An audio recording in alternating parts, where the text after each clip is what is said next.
grave ou pas grave, monsieur Manu Intime? J'ai pas encore la teneur de la durée. D'accord. Qu'est-ce qu'il souffre de quoi exactement? Problème musculaire, de nouveau au niveau des adducteurs. D'accord, ok. Donc forcément pas là demain et pas Oui. pour Bastia. Ça risque d'être compliqué. Ça risque d'être compliqué. Ok. Sinon on repart sur les mêmes. Pardon, on repart sur les mêmes absents que samedi. Oui, ouais. Pareil. Et pas d'absents supplémentaires en Manu. Non, hormis aussi Mathias qui joue aujourd'hui avec la réserve pour avoir du temps de jeu aussi. D'accord. Voilà. Ce match étant placé un peu bizarrement. En tout cas, ça lui permettait d'avoir une heure de jeu assurément. Ouais. Voilà. Je me permets, du coup, on t'expliquait, donc on était aussi sur Ilyes, Momo, tout ça, c'est Toujours réattelé. Toujours. Mais ça rentre mercredi. D'accord. Ok.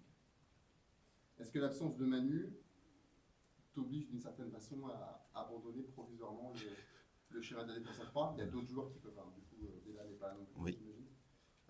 D'autres solutions, faire reculer Didi, Oui. intégrer un jeune comme Robin, par exemple. Mais... En tout cas, vu les joueurs à disposition, il est encore possible de jouer dans ce système-là.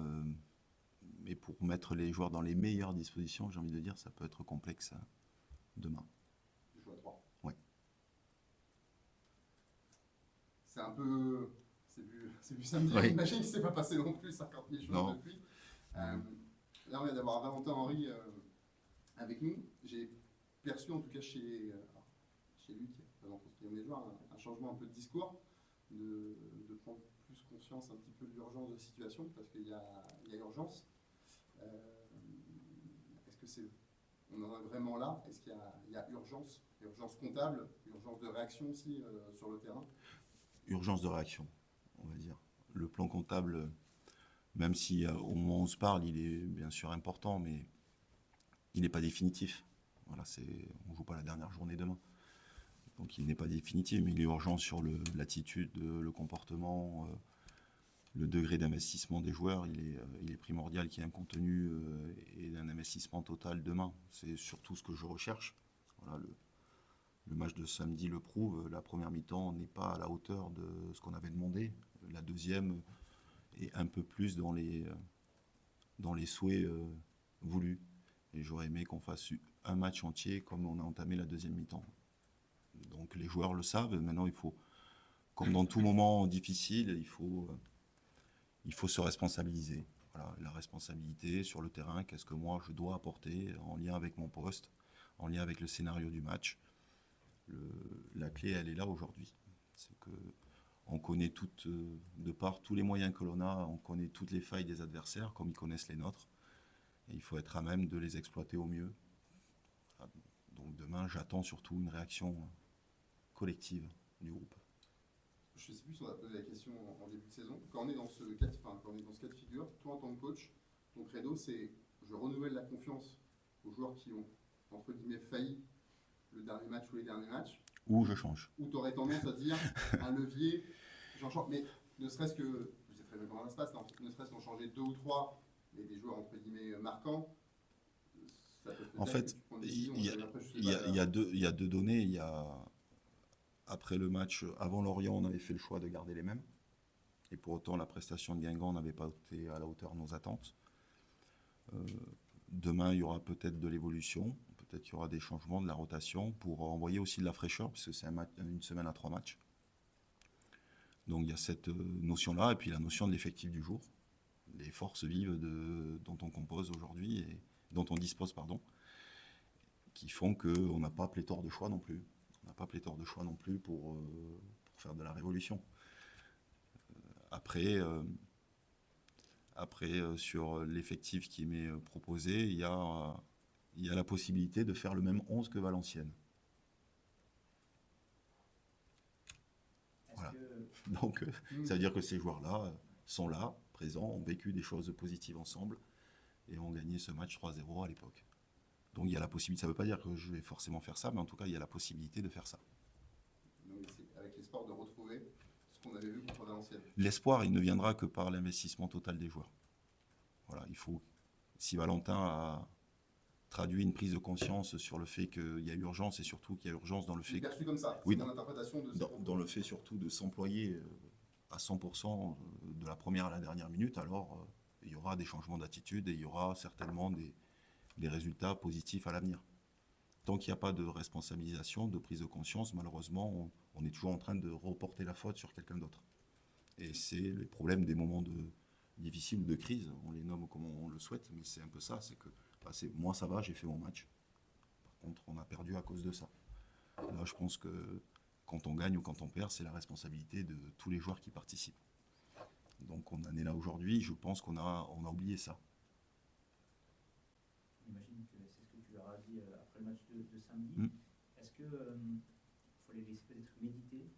Tu leur as peut-être pas beaucoup parlé après le match de samedi, tu vas peut-être pas trop parler d'ici demain soir pour que ça infuse, que ça.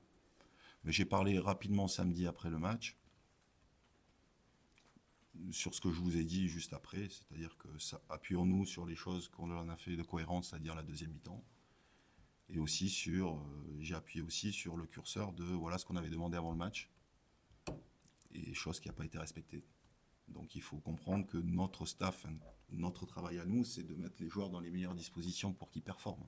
Donc la composition d'équipe, les failles adverses, là où on peut faire mal, voilà. Et ça n'a pas été respecté en première mi-temps, beaucoup mieux en deuxième, même si on n'a pas réussi à casser le verrou troyen. Donc à partir de là, une fois cette discussion faite, on se revoit dès le lendemain. Donc tout le monde est forcément déçu et abattu après les défaites, et surtout quand ça s'enchaîne. Mais le dimanche, j'ai juste remis le curseur sur... moi, j'en ai vécu multiples périodes difficiles ici. J'ai même vécu 4 mois sans victoire, donc c'est long, hein, très long. Mais qu'il faut comprendre surtout pourquoi il faut s'oublier dans ces moments-là. Rester digne, droit, s'oublier, arrêter de lire aussi éventuellement tout ce qui est médias et réseaux. C'est des conseils, mais c'est la vérité. Puisque forcément, on est détruit de manière générale, mais c'est tout à fait normal, comme on est très encensé quand tout va bien. C'est tout à fait logique, c'est la société qui veut ça, on est dans un monde qui juge que sur l'instant, donc forcément, il est bien normal. Donc pour éviter toute chose négative, évitons de lire. Voilà, moi, c'est le conseil que je leur ai donné, en tout cas, c'est le conseil que je faisais, et pourtant, j'avais pas de réseaux sociaux quand j'étais joueur, mais c'est le conseil que je faisais, que je me donnais quand j'étais joueur. Je sais que j'ai été nul. J'ai pas besoin d'attendre qu'un journaliste d'un tel ou tel journal me dise que j'ai été mauvais. Je le sais, parce que je suis un expert et que c'est des experts. Donc ils savent qu'ils n'ont pas été à la hauteur du rendez-vous. Donc à partir de là, il faut comprendre pourquoi on n'a pas été à la hauteur, et il faut redoubler d'efforts pour faire tourner l'horloge dans le bon sens. On est aussi dans une période où on paye beaucoup de choses cash quand même. Beaucoup de choses cash.